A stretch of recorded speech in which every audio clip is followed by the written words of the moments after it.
네, 안녕하십니까. 떡 줄 사람은 생각도 않는데 김칫국부터 마신다는 말이 딱입니다. 최근 대한민국이 KF-21의 복자형 시제 4호기까지 초도 비행에 성공시키자 싱글벙글 난리난 나라가 있는데요. 바로 인도네시아입니다. 염치라고는 눈꼽만큼도 없는 인니가 그간의 갑질은 기억도 못하고 KF-21의 지분을 주장하고 나선 건데요. 심지어 계약서를 들먹이며 KF-21 시제 5호기를 내놓으라고 소유권까지 주장하고 있습니다. 이제는 어이가 없어 화가 나는데요. 게다가 인니는 대한민국이 분담금부터 갚으라는 당연한 요구를 하자 산업 스파이까지 파견하는 충격적인 만행을 저질렀습니다. 그래서 준비했습니다. 오늘은 선을 넘어도 제대로 넘어버린 인도네시아의 욕심에 대해 알려드리겠습니다. 최근 인도네시아가 올해 하반기에 예정된 KF-21 시제 5호기 시험 비행에 참여하기 위해 자국 파일럿 2명을 대한민국에 파견했다는 사실이 밝혀졌습니다. 얼핏 인도네시아의 이런 결정은 미우나 고우나 공동개발국에 이름을 올리고 있는 만큼 문제될 게 없어 보이는데요. 그러나 말이 좋아 공동개발국이지 그동안 KF-21 개발 과정에서 인니가 보여준 행보는 국제범죄나 다름없는 수준입니다. 애초에 기술 협력 같은 건 기대도 안 했던 대한민국은 인니와 전체 개발비의 고작 20%인 1조 7천억 원의 지원 계약을 맺었는데요. 인니 입장에서는 분담금 납부만 제때 했어도 1인분을 할 수 있는 무임승차 수준의 날로 먹는 계약이었습니다. 그런데 인니는 이마저도 제대로 지키지 않았는데요. 2019년부터 재정 악화 등을 핑계로 분담금 납부를 계속 미뤄왔습니다. 심지어 결국 돈 내놓으라는 소리도 지친 대한민국에서 사정을 봐줘서 2022년 3월 비용 분담 계약서까지 수정해줬지만 이마저도 지키지 않았습니다. 이는 그저 자국 조종사와 기술진 40여 명을 다짜고짜 대한민국에 밀어넣고 고작 94억 원의 미납금을 납부했을 뿐입니다. 이는 기껏해야 전체 미납금의 1%에 불과한 금액입니다. 이 정도면 미납금 납부가 아니라 대한민국을 모욕한 것이나 마찬가지입니다. 인니가 한국에 던져놓은 조종사와 기술진들 숙박비도 안 나오는데요. 그래도 차라리 인니의 만행이 여기까지였다면 100번 양보해서 노력이라도 하는 게 어디냐고 생각할 수도 있습니다. 실제로 국내 일각에서는 금액이야 어찌되었든 이로 인해 인니의 미납금 납부에 탄력이 붙었다고 표현하기도 했습니다. 이때까지만 해도 적어도 인니의 미납 분담금을 갚을 의지라도 있다고 생각되었는데요. 하지만 이는 너무 순진한 생각이었습니다. 인도네시아 무함마드 헤린드라 국방차관이 국내 인터뷰에서 향후 대한민국에 파견되는 자국 기술진이 100명까지 확대되길 기대한다고 밝힌 건데요. 이에 현장에 있던 기자가 미납금에 대해 질문을 던지자 헤린드라 국방차관은 양국 실무진 간의 협의를 통해 이루어질 것이라는 원론적인 내용으로 대답을 회피했습니다. 누가 봐도 미납된 분담금은 갚지 않고 대한민국의 KF-21 기술만 빼가겠다는 소리인데요. 게다가 여기에 더해 인니는 대한민국이 자신들의 먹지를 모두 받아주는 게 당연하다는 듯이 언론 플레이까지 펼쳤습니다. 지난 2월 20일 간디 술리스티안토 추안 인도네시아 대사가 CNN을 통해 인니 조종사 2명이 KF-21 시제 5호기 조종을 위해 대한민국에 파견되었으며 개발 프로그램 종료 직후 해당 기체 일대를 제공받을 예정이라고 주장한 건데요. 뿐만 아니라 현지 매체 에어스페이스 리뷰 또한 같은 내용의 보도를 뿌리며 KF-21 인수를 기정사실인 양 만들었습니다. 아닌 게 아니라 실제로 인니 조종사 2명은 KF-21 복자형 시제 4호기의 초도 비행을 1급 군사시설인 비행통제실 MCR에서 참관한 데다 시뮬레이터를 통해 KF-21 비행 연습을 진행 중이라는 게 사실로 밝혀졌는데요. 지금 인니는 고작 1% 남짓한 미납금을 납부하고 이를 명분 삼아 자국의 조종사도 기술진도 모두 받아야 주어야 된다고 되지도 않는 고집을 부리고 있습니다. 인니의 이런 행동은 KF-21 공동개발국이라는 지위만 떼어놓고 보면 산업 스파이 활동과 다를 게 없는데요. KF-2101 앞으로 수십 년간 대한민국의 공중 안보와 방산시장을 이끌어갈 핵심 무기체계라는 걸 생각하면 도저히 용서할 수 없는 행동입니다. 그리고 드디어 더 이상 언니의 파렴치한 행동을 좌시할 수 없겠다고 판단한 대한민국과 KAI가 회초리를 들었습니다. 우선 KAI부터 인도네시아의 KF-21 시제 5호기 일대를 인도한다는 내용을 전면 부인했습니다. 게다가 한 발 더 나아가서 인니가 2명의 파일럿을 파견한 건 맞지만 시제기 조종과 관련해서 정해진 것은 아무것도 없다고 강조했는데요. 쉽게 말해 인니 멋대로 김칫국부터 들이키지 말라고 경고한 것입니다. 대한민국 또한 남은 분담금을 완전히 납부하지 않으면 기술 이전은커녕 단 일대에 KF-21도 제공하지 않겠다고 엄포를 놓았는데요. 상황이 이렇게 되자 되려 곤경에 빠진 건 인니가 되었습니다. 그도 그럴 게 인니가 파견한 항공기술진 39명과 파일럿 2명은 거르고 걸은 최중요 핵심 인적 자원들입니다. 그런데 문제는 인니가 분담금을 납부하지 않으면 이 고급 인력들이 양국 사이에 끼어 시간 낭비만 한다는 것입니다. 더군다나 이들의 거취는 전적으로 대한민국의 손에 쥐어져 있습니다. 물론 대한민국의 외교적 입장을 생각하면 그럴 일은 없겠지만 인니 입장에서는 최악의 경우 이들이 억류되는 상황도 염두에 두어야 합니다.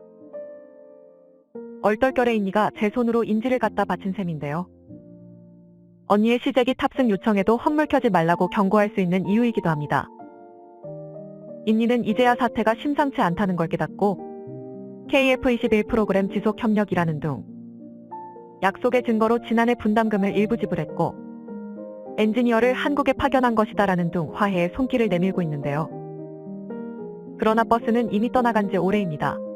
인나는 이미 대한민국의 호의를 지독한 배신으로 갚아왔습니다.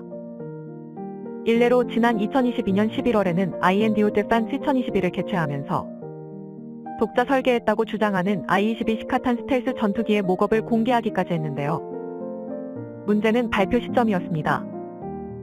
인니가 시카탄 목업을 공개한 건 대한민국과 분담금 미납 문제와 관련의 의도가 정말 뻔히 보이는 얕은 수작질이었는데요. 인니의 의도는 대한민국이 아니더라도 충분히 수준급의 전투기를 설계하고 개발할 수 있는 국가인이 분담금 유예 신청을 받아들이고 대한민국이 양보하라는 의미였습니다. 이미 KF-21이 전 세계 방산 시장에서 초유의 관심사가 된 마당에 아직도 대한민국이 아쉬운 입장이라고 단단히 착각한 건데요. 인니는 개발 초창기부터 KF-21을 굉장히 부정적인 시각으로 바라보았습니다. 군사적 관계를 고려해서 20% 개발비 분담을 받아들였지만 대한민국이 KF-21을 개발할 수 있으리라고는 생각하지 않았습니다.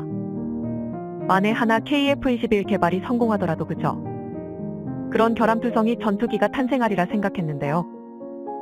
애초에 되면 좋고 안 되면 말고식으로 KF-21에 친 발을 생각만 하고 있었으니 분담금 납부에 대한 생각도 없는 것입니다. 실제로 인니는 KF-21 개발이 난항에 부딪힐 때마다 대한민국에 등 돌릴 준비부터 했는데요. 분담금은 차일피일 미뤄가면서 뒤로는 전투기 수집에 나섰습니다. 지난 2022년 프랑스와 라팔 수입 계약을 공식 체결한 건데요.